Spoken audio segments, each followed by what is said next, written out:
So, dark sectors this morning. We have first Sebastian Trojanowski that will tell us in general about how we can explore dark sectors with TeV scale muon beams. And then a talk by Diego about a new paper where they study how you, in general, how you can probe dark sectors at neutrino experiments, and hopefully with some synergies with muon collider neutrino beams. Please. Yeah, I can use this one. This one seems better. Can you hear me well? Okay, cool. So thank you for having me. Thank you for the organizers. Great to be here. It's my second time in Florence. Beautiful city, a bit hot, amazing. So note that I come from Poland, so lower temperatures. So I'm going to talk about these TeV scale muon beams and how to use them to probe dark sectors. And actually, I will extend a bit the notion of both sector and the TeV scale muon beam, as I'm also going to mention some ideas related to using neutrinos coming from these muon beams on top of muon beams themselves. And for the dark sectors, I will also mention some star measurements that could indicate, in principle, new physics on top of more explicit BSM searches. So the focus on my talk is on these TeV scale muon beams, and essential thing is that I will be focusing on what we can do having a single TeV scale muon beam. So in principle, you can think about this as a part of the muon collider. So we have two beams and so on, but in principle, I just need one, which would be at the level of TeV scale energy.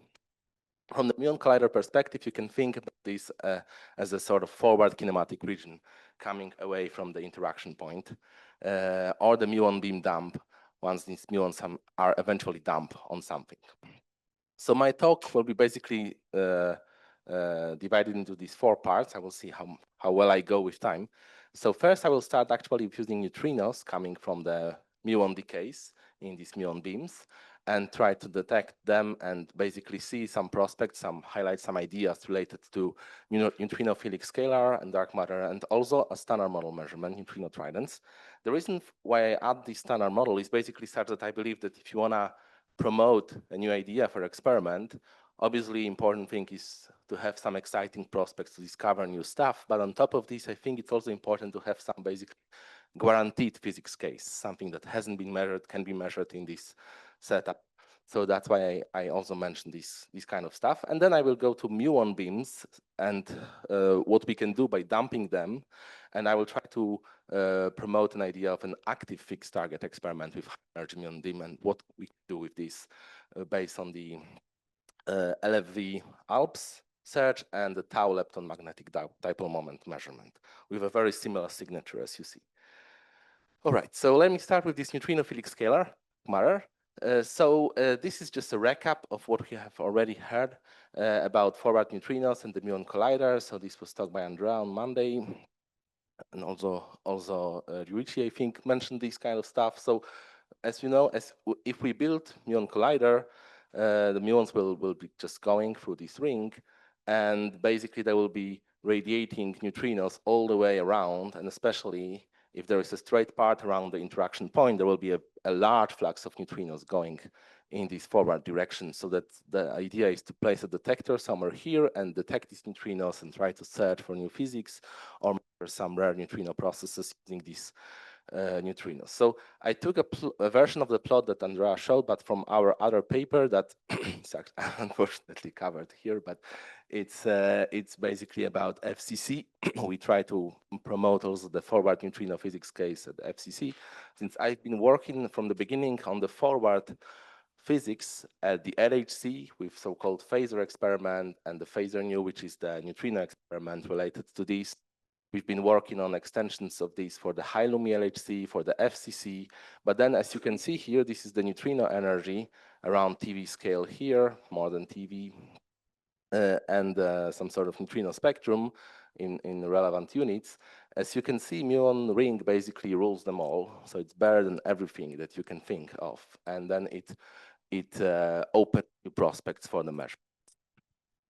What's also important about the muon collider and this kind of using single muon beams is that if we have a muon beam with specific charge, then there is a clear separation between the muon neutrino and anti-neutrino, and the additional presence, of course, of relevant electron antineutrinos and neutrinos in the beam. Yes.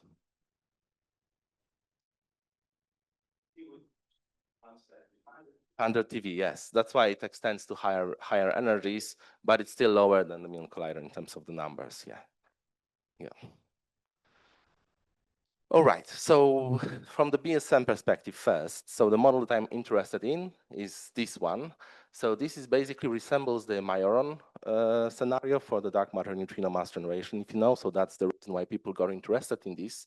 But in my talk, I'm not gonna connect to the masses because for the masses of this field, it's not gonna play a good role. But in any case, given this motivation, people started studying these sort of scenarios, basically irrespective of this initial motivation.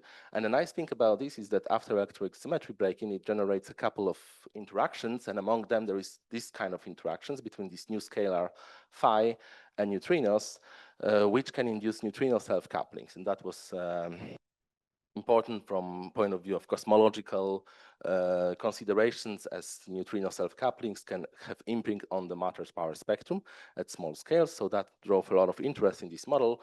The same coupling can also induce this sort of interaction with the Higgs. So this can induce exotic Higgs decays that we've also discussed in our paper. But I'm not going to talk much about this. I'm going to focus mostly on using neutrino interactions to probe these scalars. So importantly, as you can see here, this scalar carries a lepton number. So interactions of neutrinos, if you produce this scalar, it can carry away the lepton number and lepton number violation, or even lepton flavor violation, depending on how you structure these couplings. We will also assume that this scalar can mediate interactions with dark matter. So for this, there are various ideas that people have discussed. One potentially the most interesting is just coupling into the Dirac fermion or the complex scalar field, such that we can have a thermal freeze-out relic target. So the very standard idea of thermal production of dark matter, in this case, that is by the dark matter annihilations into neutrinos or into this more exotic final state, sort of. So as you know, the thermal production paradigm is among the most popular, maybe the most popular, the one that was driving the dark matter search for decades already. And the neutrino portal, kind of neutrino portals, is the place that could still be hiding from the observations. So it's important to try to probe these kind of scenarios in other experiments. It's also possible that these neutrino self-interactions can induce additional oscillations of neutrinos in the early universe, and they can produce more sort of sterile neutrinos if they are present. So it's possible that we can also have sterile neutrino dark matter to reproduce a la Dodelson withdrawal mechanism. What is important is that this entire paradigm gives us some specific Fury targets, sort of, for the relic density. So if you want to explain the relic dark matter nature with this setup, there are specific regions of the parameter space of this model that can explain this. There are other cosmological connections that I just very briefly mentioned. So as I already said, that this coupling induces neutrino self-interactions with impact on the small scale power spectrum. Neutrino dark matter interactions can also have important impact on the small scale power suppression, and these are recent indications of some small scale power suppressions that could be consistent with neutrino dark matter, and they are also consistent broadly with each other. I was part of these papers, so that's why I basically promote it. But I think it's fairly interesting, especially because these are different cosmological observations that all seem to point to the similar direction, although it's all at the level of sort of sigma. So at this stage, it's not any discovery. But okay, coming back to colliders and this neutrinophilic scalar. So how do we want to probe it? So what I have in mind is specifically this muon collider setup with forward-going neutrinos from muon decays, and then the detector placed somewhere at a distant position that could detect these neutrinos. So the process we have in mind is the neutrino that comes to this detector and then collides with some nuclei inside the detector. It can radiate the scalar, and then by radiating the scalar, as I said, this scalar will just carry away some lepton number, And then 4, you can see the sort of expected muon charge flip. So you see the mu plus in the final state instead of a mu minus. So that's nice, a striking signature. Unfortunately, of course, with the neutrinos at the level of TeV energy scale, the dominant interaction mode here is deep inelastic scattering. So there's a lot of products that are also produced in the nuclear part of the interaction, and therefore there are non-negligible backgrounds to this, because you can also produce mu plus from this nuclear part of the interaction. So we did study these backgrounds, of course. They broadly can be categorized into main 2 or 3 categories. One is the prompt backgrounds, that muons can be kind of promptly produced here, mostly from charm mesons. So you produce charms in this interaction, charm d-mesons, and then they decay producing muons. Another possibility is that you can produce charged pions, and they can be misreconstructed in the detector, which we assume that you can avoid with a clever detector design. But is more troubling is that these charged pions can decay into muons in flight, and if we cannot see these, then this muon can also mimic the signature. So we discuss all these backgrounds in the study, and we basically devise a set of cuts that are based on the muon energies. You see, we talk about more than 100 GeV mu plus energy. For simplicity, I assume that we are interested in the mu minus part of the collider and mu. The same thing would work in the other direction of the muon collider with mu plus. Is just a choice for the illustration. Yes. Yes. These are the relic target lines. So these are, coming back to these, they basically produce the correct amount of relic dark matter via freeze-out mechanism of the thermal production. Yes. So yes. So yes, that's true. And I think this is of order of like order 1 coupling for this Y, basically, that is here. Yeah. Yes. Yes. So, isn't this the coupling of the scalar to the neutrinos in tension with the, with the fact that the neutrino is lying? In the sense that the 2 operators, like the neutrino mass and the scalar coupling, have the same set of symmetries. So if I make the scalar couple of neutrinos, I impute the neutrino mass. Well, so what I would say is the following. Yes, so this kind of setup, as you know, this started with this Majoron kind of story, but for the masses that I'm talking about, yes, I'm not claiming. Sorry, I'm not. Sorry. No, so face value that government standard.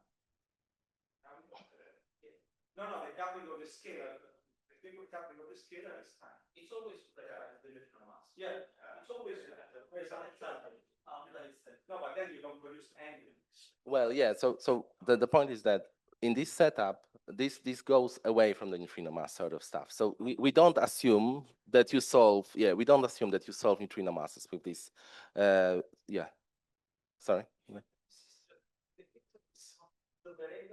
You really, I mean, it's not, even if you don't care, you really throw out neutrino mass.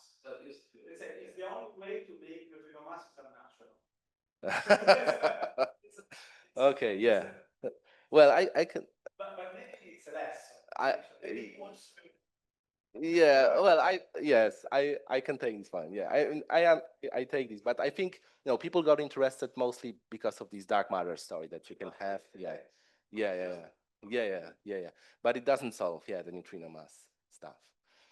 So basically, with these various cuts that on charm beta and so on. So our experience is based on this forward physics, LHC. So we basically try to devise cuts based on what forward experiments at the LHC. But of course, the muon collider time, it will be much better, likely.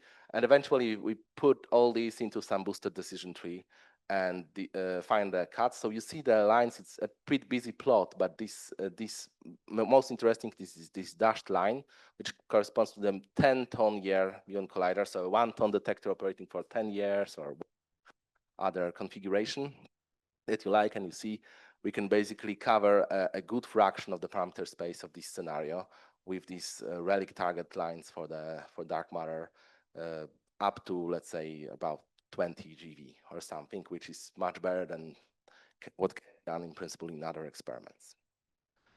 All right. So that was the BSM.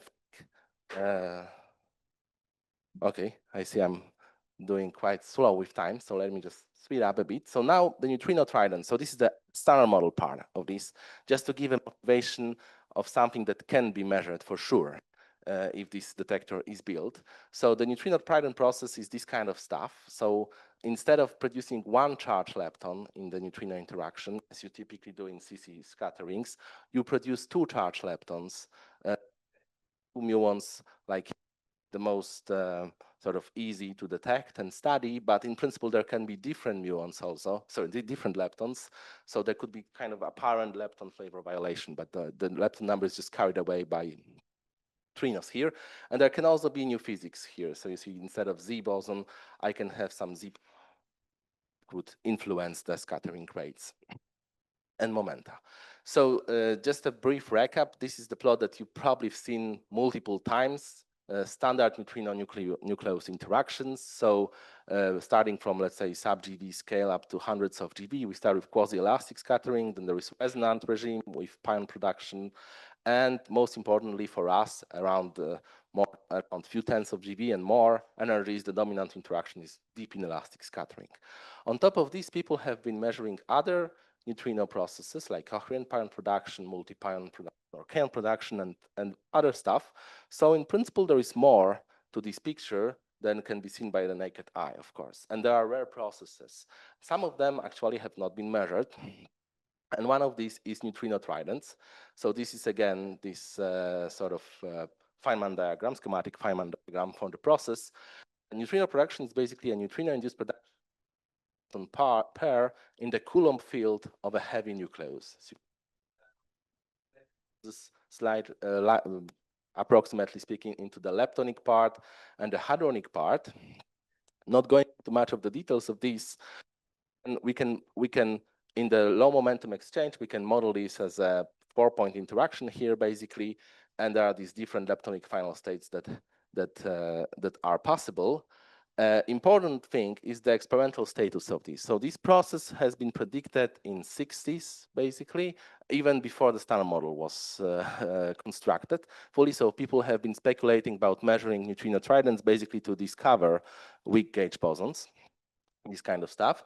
There were some measurements in early 90s, as you can see, by CHARM2 and CCFR at the level of 3 sigma, but then in early 2000, new TeV sort of did it again, and they identified new CHARM-induced backgrounds and basically concluded that they see no conclusive signal of the neutrino trident production, even though it's a standard model process that is basically predicted that should be there.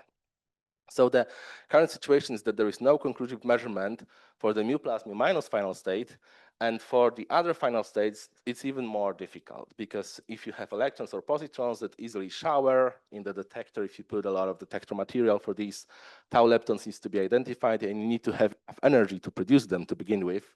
So basically, none of these processes has been measured. Mu plus, mu minus have been tried to, but unsuccessfully. Others have not been measured at all. So this is something that can be done.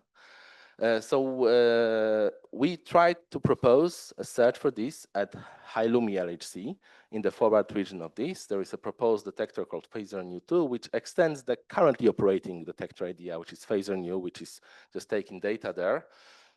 I don't have much time to go into details of this, but important part is this thing here. You can see the event rates at the LHC. So we talk about maybe like 40 events or few tens of events.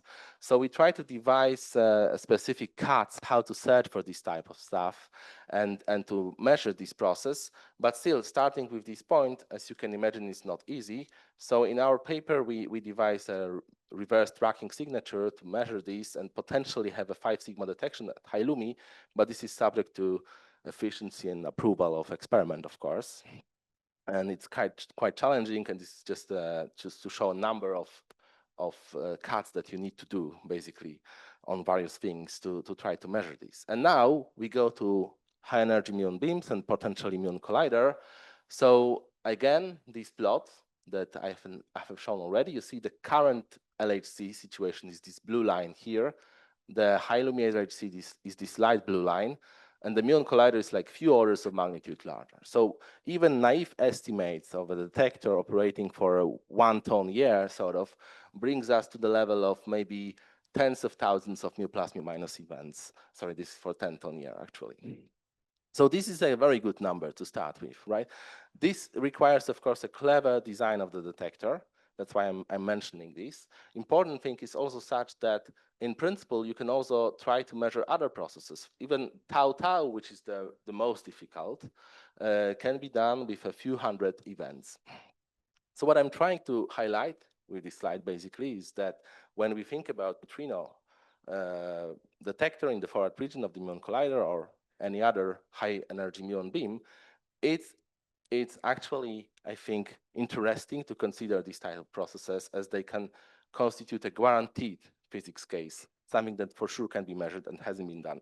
Could in principle be indicative of some new Z prime gauge bosons if we see deviations from the standard model.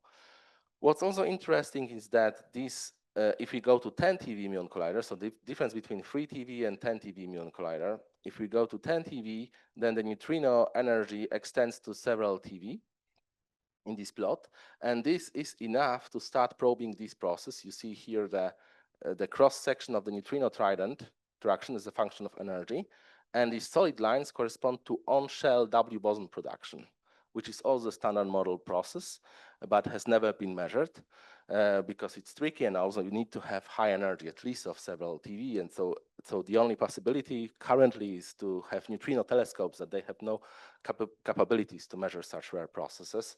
So again, a cleverly designed experiment at the muon collider or at other high energy muon beam for the neutrinos could also measure these, and you can see the cross section grows rapidly up here, so you can expect again tens of thousands of events to be measured. All right, so that was about neutrinos and some ideas related to this. So let me now move to TeV scale muon beams. So what we can do? Yes. Yes.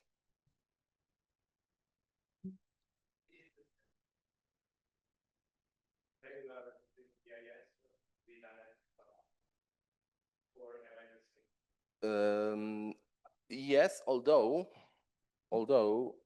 the momentum exchange here doesn't have to be large in this, so it doesn't have to be like deeply in the deep inelastic scattering regime. You want to say that there are backgrounds to these? That's what you. Mm-hmm. Uh-huh. Uh-huh. Ah, okay. Okay, yes.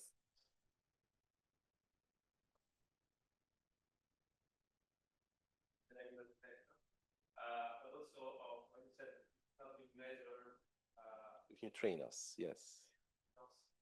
what's not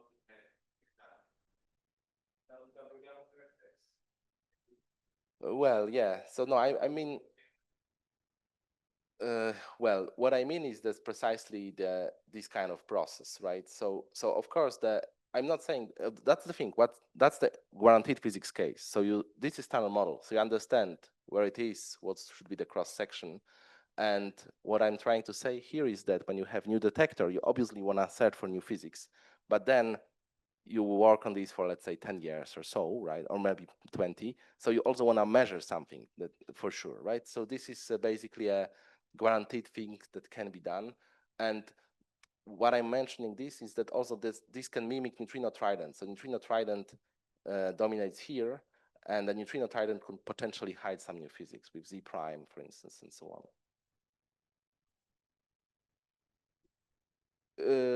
Yes, but I think I'm not sure.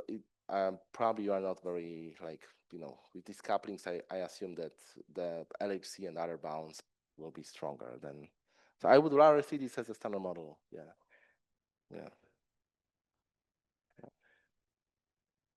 Yeah. All right. So now move to TeV scale muon beams. So high energy muon beams. So what do we have now. So we have it's kind of stuff like NH64mu, which is doing really great, as you know. So these are 160 GeV muons with projected number of muons on target of the order of 10 to 13, basically. Then we have forward LHC muons. So LHC is a muon factory. There is a lot of muons going forward, and they can have higher energy, up to a few TeV, which is nice, but then the number of muons on target is not that large because most of the muons are deflected on their way by LHC magnets. So there is of the order of 10 to 9, 10 to 10 muons on target in run 3, which is current run. And yes, I mean the phaser, this kind of stuff, yeah, because these muons can really propagate and go, you know, like 100 meters and so on. So I mean this, yeah. So a distant one that is not. Yes, yes, it's basically around 2 times 10 to 9 in run 3, and then in high Lumi could be like 2-3 orders of magnitude more, depending on how large is the detector. And then what's also a drawback of this is that you have both incident mu plus and mu minus, and you basically have no control on this incident charge. So if you are interested in the muon charge flip stuff, as I will be in a second, then there's basically no way to do this. So then what comes into play is these high energy muon beams, potentially at the muon collider or maybe mu Tristan or whatever other experimental setup that can have even maybe up to 10 to 20 muons on target with energy of order of TeV, let's say. So that opens a completely new game for this kind of stuff. And people have been discussing ideas for high energy muon beam dump experiment in this paper specifically. So this idea, it's basically such that you have these muons, you dump them on something, on some target, you can produce new physics particles, detect these new physics particles here, maybe they decay, some visible final states. The challenge here is that you want to get rid of these muons. So you need to have extremely strong magnet here to deflect them so that they not spoil your detection, basically, right? So this has been studied, and motivated by this, I would actually try to make a point for a kind of modified setup of this, which would be an active high energy muon fixed target experiment. So in this setup, there is basically, in these pictures here, you see the target stuff and the detector, which is a tiny thing, but the detector is actually the most complicated part, right? How you detect stuff. So what I mean here is that the detector can stay the same, basically, but I would like to replace this thick target magnet thing with an active thin target thing. Doesn't have to be thin, has to be active, so probably it's much thinner because of the cost stuff. And by replacing this with active thin target experiment, I also do not want to get rid of these muons that go through. I don't have this challenge. I actually kind of integrate them into my signature. So I see the incident muon and the outgoing muon and some other stuff that comes out of this. This is example process that I will mention in a second. So this is the idea for this active fixed target experiment. So what kind of model I'm interested in? So this is lepton favor violating ALPS. So this goes back to Lorenzo's talk from yesterday, that he nicely basically summarized these kind of models. So this is the basic Lagrangian. We can have both pseudoscalar and scalar couplings. Doesn't really matter for what I'm gonna talk about here. I introduced this sort of coupling. If the scale of new physics is at least at the level of TeV, and these C are of order 1, then you see that for mu tau coupling, the suppression should be at the level of at least 10 to minus 3, should be somewhat even stronger for G mu E, for instance. And what is important is that, as Lorenzo has already said yesterday, if you just focus on individual couplings like this, like G mu tau, G mu E, and so on, it's not easy to probe them for ALPS that are heavier than respective leptons. So you don't have leptons that decay to ALPS, but ALPS are heavier than them. There are some bounds specifically from muonium anti-muonium system, but it's not for the G mu E, but it's not very strong. So I would like to consider specifically such scenarios. And on top of these ALPS with lepton flavor violating coupling, I would also like them to serve as mediator to dark matter. So for this, we do a simple thing, which is just a Dirac fermion. And we study, again, thermal targets. So that the muon lepton flavor violation for the thermal dark matter production is another interesting target. because it's not easy to probe it at direct detection experiments, for instance, as you need to, for instance, matter of electrons, you should produce muon or tau in the final state, which is not possible. You need to boost your dark matter. So you need to find other ways to probe these kind of scenarios.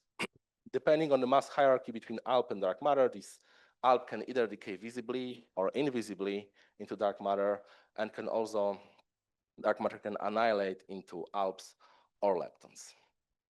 A small thing, which I don't have much time to discuss, is that for the G-mu-E coupling, this is the in preparation work with my postdoc and Human David Yasu from BNL, we discussed the, so for these kind of couplings, people typically discuss supernovae or other star cooling, in which you can produce dark matter or ALPS inside the star. It escapes, takes some energy out, and increase the cooling. If you make these ALPS coupled to dark matter and heavy enough, then another process is possible, which has also been studied in a different context, which is the dark matter accretion to the star and deposition of energy due to the scatterings or the annihilations. And this can cause actually heating of a star, and specifically of a neutron star. So we studied this, and you see the potential bounds here, and I put schematically Mu-Tristan and Mace capabilities sort of in this plot. So in principle, you could try to go beyond. Yes. I thought that what you said was for the tau coupling that I can buy. This is, The tau we, let's say that materialization is allowed in tau sector. But what shows UE? yes, yes.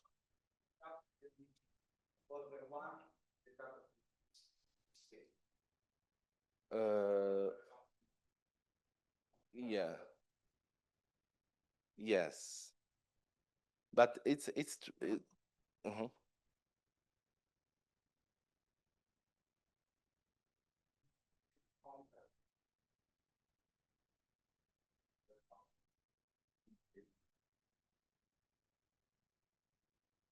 guy is TeV, you're saying, so it's not. yes, it's heavy. Yeah. So you don't produce it in lepton decays.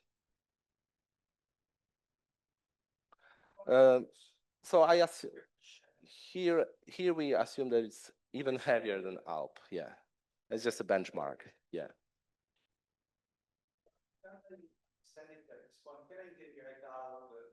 No, I will just use. Yeah. Even if it doesn't couple with No, I think you cannot if you don't have conserving couplings or other violating couplings. If you just have this one, it's tricky to construct a model like this. We have some remarks about this in our paper, but obviously you typically generate other couplings too. So now the question is about the hierarchy between them. But you're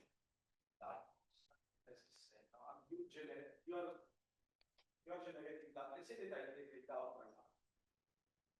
Okay, it's a TeV. I integrate out, I look at the muon state. I will have that.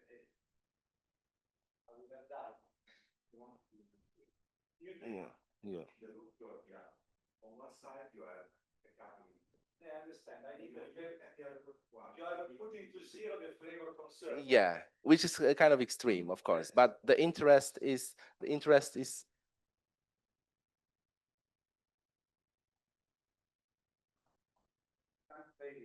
She's a sign and cosine. It's a matter. Yeah. But the question is, okay, let's go to this extreme case, which is extreme. I agree. So we try to construct a model for some sort of UV completion for this, but typically you do generate other couplings too. And then the question is about the hierarchy between them. So we assume that the hierarchy is large, which needs fine tuning. Yes. Yeah.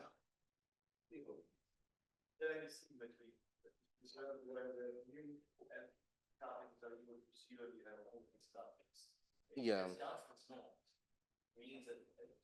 Yeah. Yeah. Yeah. Yeah. But yeah, so let's stay with this. I was encouraged by Lorenzo, by his remarks yesterday about similar stuff. Yeah.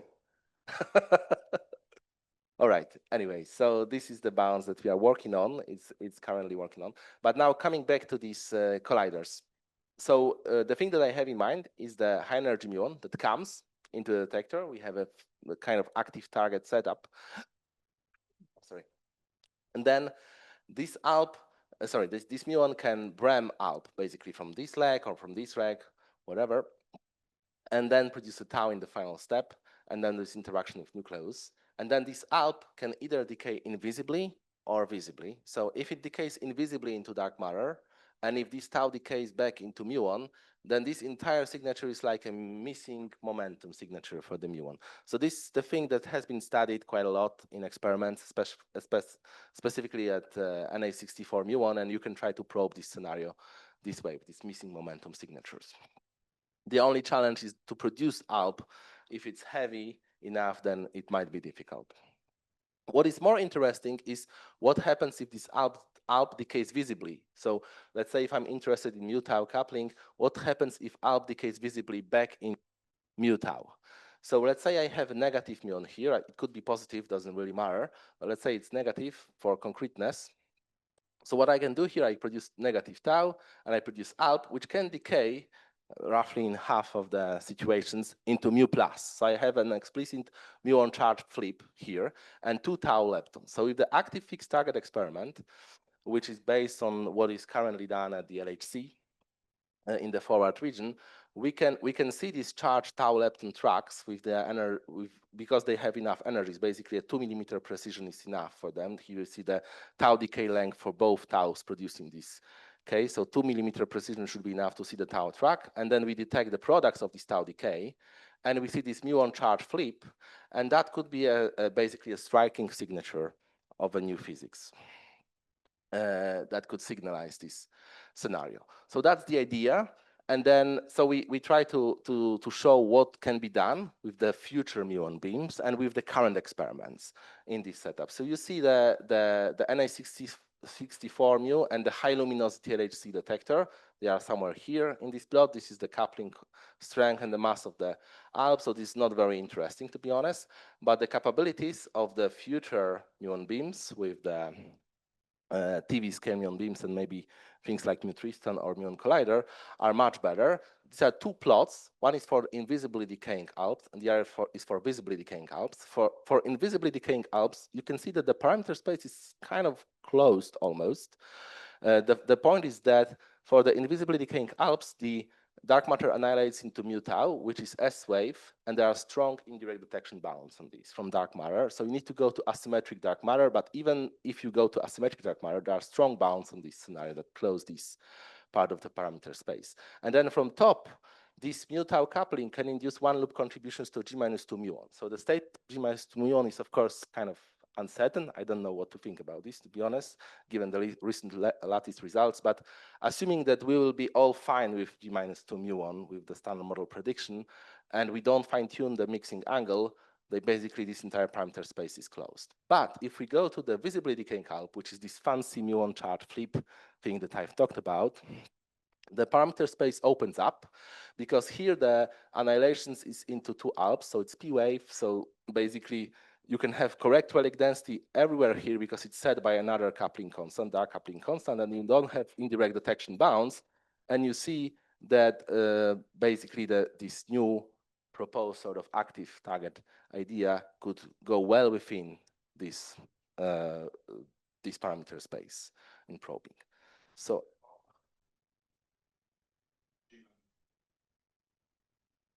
yes, yes, yes, yes. So it's sensitive to this mixing angle. So if you really fine tune the mixing angle, yeah, it's not very strong. But for natural values, more like it's much stronger. Although of course we don't know. Yeah, maybe still maybe these lattice results are not good or something. Maybe there is still new physics in this G-2. All right, I guess I should be finishing, right? So let me just briefly mention this idea in maybe 2-3 minutes. That's fine. So I've promised to be talking about both BSM and standard model measurements that could be done. So this is the possibility of using the same active target, fixed target experiment with TeV scale muon beams and a very similar signature to measure the magnetic dipole moment of the tau lepton. So not the muon one, but the tau lepton. So first, so this magnetic lepton moment of the tau lepton, so most important thing about this that it hasn't been measured. It's difficult to do. Of course, we cannot do this as for electron and muon because tau lepton has a tiny lifetime. So other ways to do are important. Importantly, in principle, new physics could be much more sensitive to the like a tau could be much more sensitive to new physics than a mu or a e is. Naively, you expect this kind of scaling that is connected to the ratio of the lepton squares of lepton masses. So it's much larger than you can see for the tau. Current detection sort of by CMS is like this. So you see the error bars are large enough so that it's consistent with 0, basically. But the prediction of the, at least the basic finger term prediction is like this. Now we have also, of course, additional contributions to this that shift this value a bit, but it's at this level, sort of. So the idea to measure this is basically to probe the gamma tau tau coupling. So the general coupling like this can be written in this way. So there is a charge term, which is the dominant one, of course, connected to the charge of the tau lepton. But there are other terms here that you can see, and in principle of interest is this term connected to the form factor 2, just the name, which in the low momentum exchange limit reproduces the magnetic dipole moment of the tau lepton. So now the presence of non-zero a tau has a slight influence on this interaction vertex, and this translates into the section and the momentum distributions in the final state. So what I'm specifically interested in is a very similar process that I was just talking about for new physics. This is the muon hitting the target and producing 2 tau leptons. Now I'm not interested in the muon charge flip because this is just standard model, so there is no muon charge flip. But I'm interested in producing 2 taus in this light by light scattering. So there are these gamma tau tau and gamma tau tau couplings here, as you can see, and this part of the interaction vertex should give me of the amplitude, sorry, should give me information about a tau. So these are some numbers that you can see, number of events of these kind of events that you expect. This is at the LHC, at high luminosity LHC. We are talking about maybe a few thousand of such events, and they are difficult to measure, so it's not easy. But at the muon collider, depending on the setup or maybe the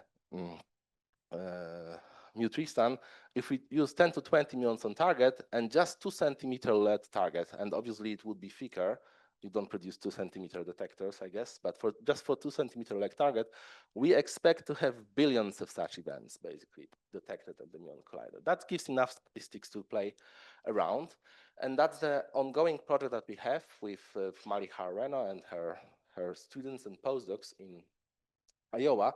Since I'm running out of time, let me just mention that if you study this more carefully, first question is about statistics of events. So what we show is that around 10 to 18 muons on target is enough to basically have a 5 sigma detection of non-zero value of a tau, just based on statistical uncertainty on the number of events. But the devil is in systematics, of course, right? And specifically in measuring tau momenta. So for this, we are working on resolving tau kinematics completely. And this is the idea that it's not ours, but it's pretty old. And it's been discussed for decades for the like B meson factories, E plus, E minus to tau tau. So you try to resolve tau kinematics completely by studying all the decay products of tau and the entire kinematics of this production process.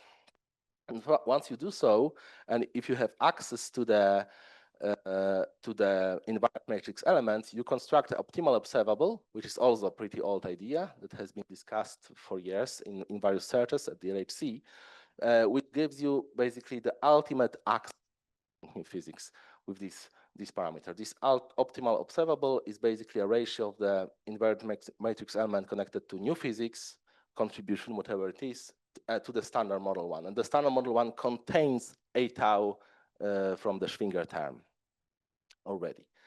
So once you do this, not going into details, basically what you find is that for 10 to 18, 10 to 19 muons on target, we seem to be able to resolve sub-standard model prediction precision for measuring a tau in this detector setup with the 10% accuracy of the tau momentum measurement, which is pretty aggressive, but we believe might be possible in these several decades from now, of course, and with this entire setup, with measuring all these kinematic momenta. So basically, that could be a way to measure a tau in this active fixed target experiment, which would be another guaranteed sort of physics case on top of searching for fancy lepton flavor violating ALPs and so on. All right. So I'm happy to talk more about this if anyone is interested, but now I should wrap up, I guess. So these are my conclusions. So basically, I try to promote ideas that could be using single muon beams and their decay products at high energies, TeV scale. So both neutrino experiment and the muon kind of active fixed target experiment to search for new physics, so like neutrinophilic scalars or LFV ALPs, but then also to measure guaranteed processes like neutrino tridents or the value of the tau lepton magnetic moment. None of them has been measured yet, needless to say. All right, thank you very much.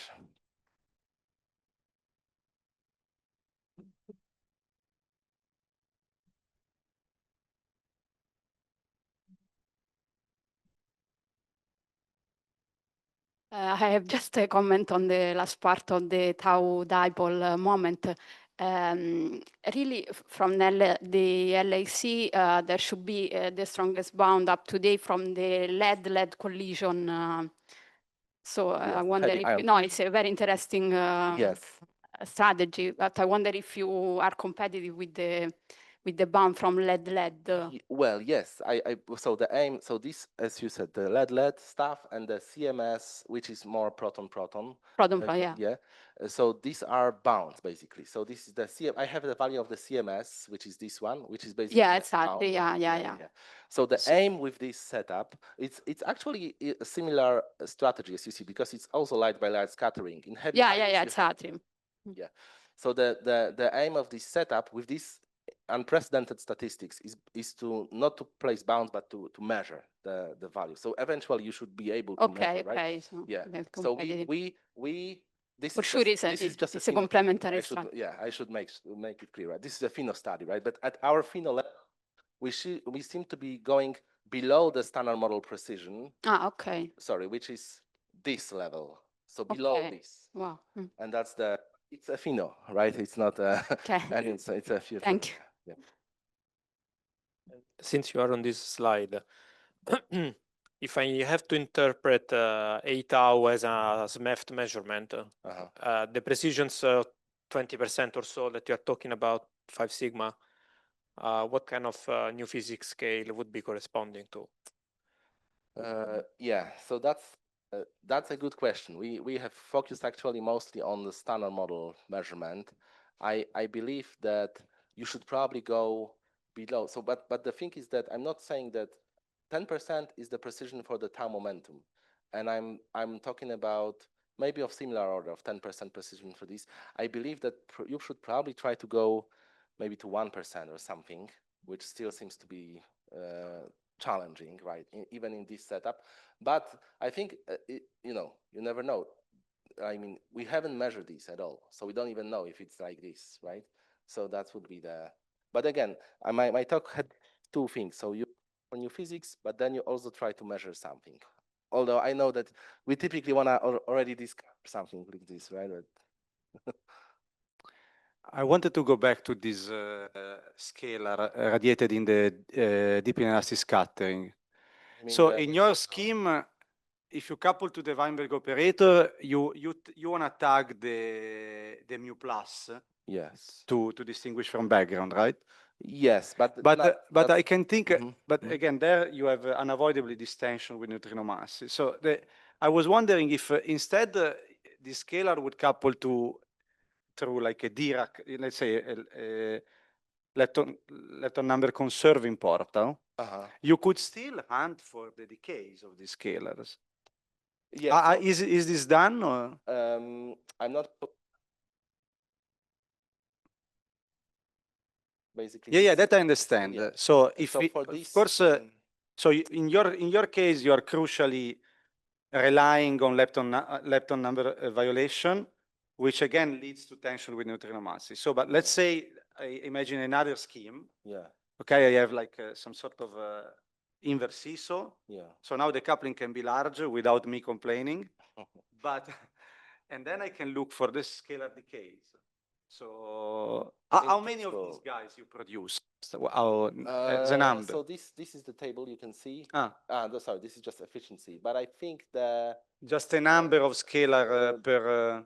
yeah, it's this is just background. So, but I think it's well, it depends on the coupling, of course, right? But Oh, sure. But are you background limited or signal limited in those lines? at the end of the day, this is mostly signal limited because you Okay. can see with BDT, after all the cuts, you can reduce by like 7 orders of Okay, so magnitude. you produce a lot of, I mean, in the available parameter space, you produce a lot of signal. Yes, Okay. yes. Somewhere here, Yeah. in this detector, somewhere here, it could be like hundreds, thousands or something. Yeah.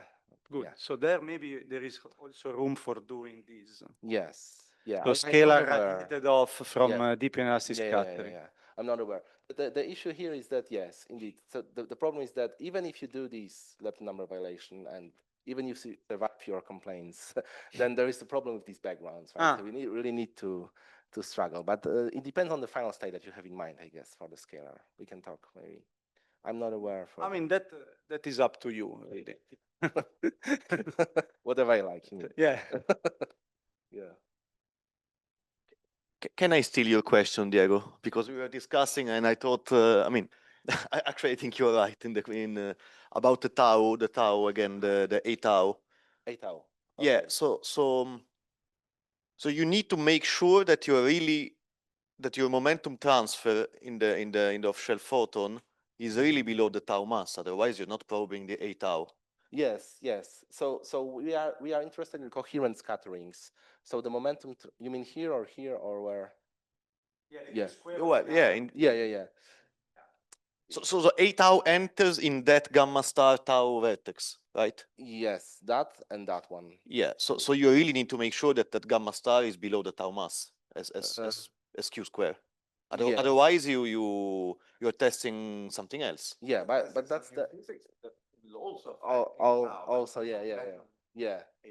yeah, but that's the general strategy that has also been mentioned for LHC with heavy ion collisions.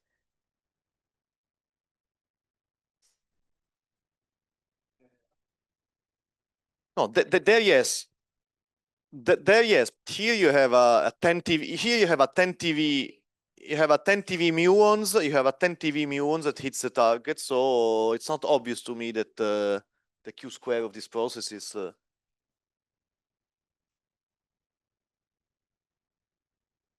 Oh yeah, the CMS PP measurement. I think they are breaking the EFT there. So I think you cannot. That result is not a result on A tau. Using the effective photon approximation there depends on the acceptance you have. So there might be, I mean, it's not that easy. You see, like, if you go back to the diagram. Yes. So let's say depends if I can tag the mu minus that goes. I mean, the more the mu minus goes straight, the better it is for you. Yes. Even this is a fixed target, so you can do it. It's not there is no beam pipe on the other side. So. Okay then. Yeah. No. The idea is that you also measure this muon, right, in the final state. Yes. Instead, if you go to the high q square limit and you don't test the A tau but some new physics, then Young can confirm that probably you can probe much better than the standard model value. There is some work in progress that we hope to. Okay. You mean you have some projects? Or? Yeah. You can go much below. Okay. But not on A tau. Okay. Cool. Low energy. What can you do?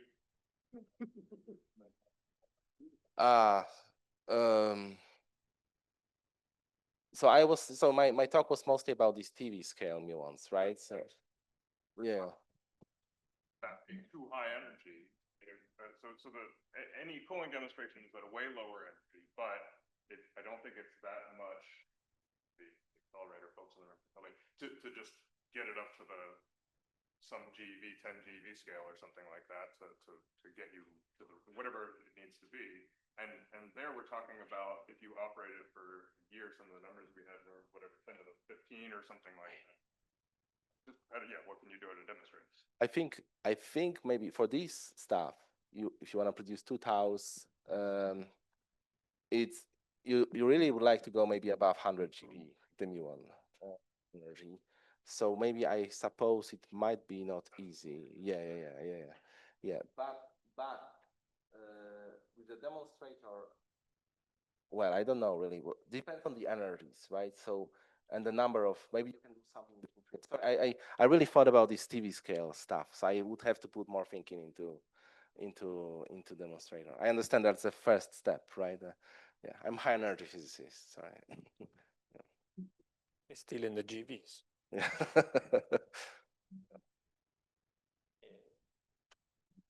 Do we have further comments?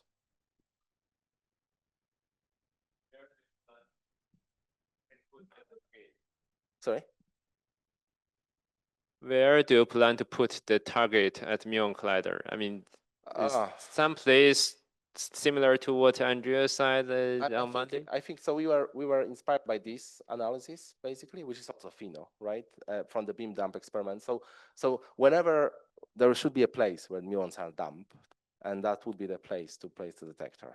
I'm not really don't know the design. I'm sorry, but I've just talked to Tristan people yesterday, and essentially there should be a place where muons are dumped, and that would be a proper place to place the detector. Yeah. There should be a place. I was just curious, so where that be? Should that be like also behind the street section and kind of is kind of a certain distance to that? Ideally not. If you wanna do, I think if you wanna do, sorry, if you wanna do this neutrino stuff, maybe you don't want the muons to be dumped in at the straight section, I suppose. Maybe, well, there should be some straight section at the end, right? But well, so I'm not a neutrino, sorry, the muon collider design expert. So I see. yeah, but ideally, I think you don't want to spoil this neutrino story with having muons also going in this direction. So you would prefer them to maybe be stored somewhere in some. I think they don't have I think they don't have a detailed concept of a muon dump yet. I think they're focusing on the accelerator itself rather than the dump. But yeah. Okay. So yeah, so basically with my talk, I wanted to highlight that if you construct this neutrino stuff, which I hope there will be if the muon collider is there, of course, then I think it's interesting to consider, well, this is some scalar, but also specifically this type of stuff, which is guaranteed thing. Measure depends on the detector design. And then muons, better to put them somewhere else. Yeah. So then your conclusions, I mean, although those numerical results, the preliminary results, are they dependent on like the distance from where you put the detector or what? Well, so here, this is a very collimated neutrino flux. So of course, if you go very far away, you might start losing these neutrinos. But if you go to, I think, a few hundred meters or something, and with reasonable size of the detector, which is not like meter size or something, you can basically catch almost all of these neutrino flux. So very sensitive to where you put it, as long as you don't go to kilometers away or something.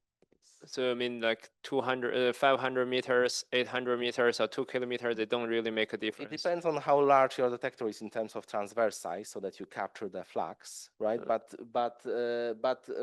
Well, if you ever do this, I guess you need to build a separate tunnel probably. So you don't want to put the detector that you will put the detector like this because it's already investment. So then it doesn't really matter. It's more like a radiation issue, all the other stuff that you will be worried. You don't want to be too close to the ring, I guess, for the background, for the radiation, for safety stuff. But the flux is very collimated here. So a few hundred meters is all good, a reasonable detector. Maybe I had some misunderstanding, but I think you also mentioned the fixed target muon beam. Yes. Then where you place that detector? Well, this is not here in this plot, so I assume it should be somewhere, I don't know, anywhere, somewhere, not in this direction, somewhere there, when you dump muons. So the muons will be leaving the ring at some stage. Yes. You dump them somewhere, and this detector should be there. So maybe there is a small straight part here where you dump muons, and there will be another detector here. I don't know, it's just my, kind of crazy illustration. So depends on how the muon detector, so the muon collider is designed. But there should be a place basically to get rid of muons. I see. One more question, if it's Yeah, not done. yeah. So for the light by light process, Which process? Sorry. the light by light, you have photon collision at some point, right? I think I saw this.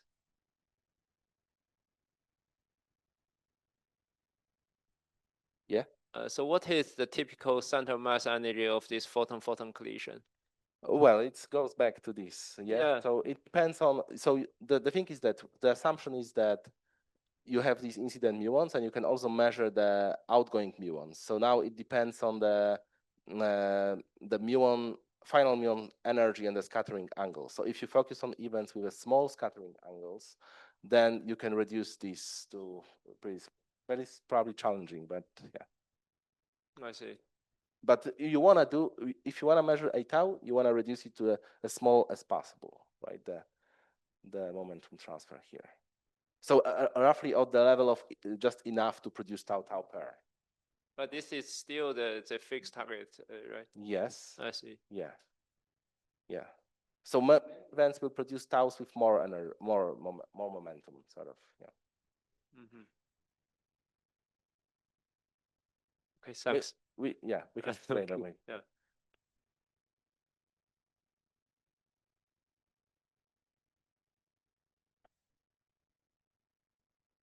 Well, then let's thank Sebastian again. Yeah.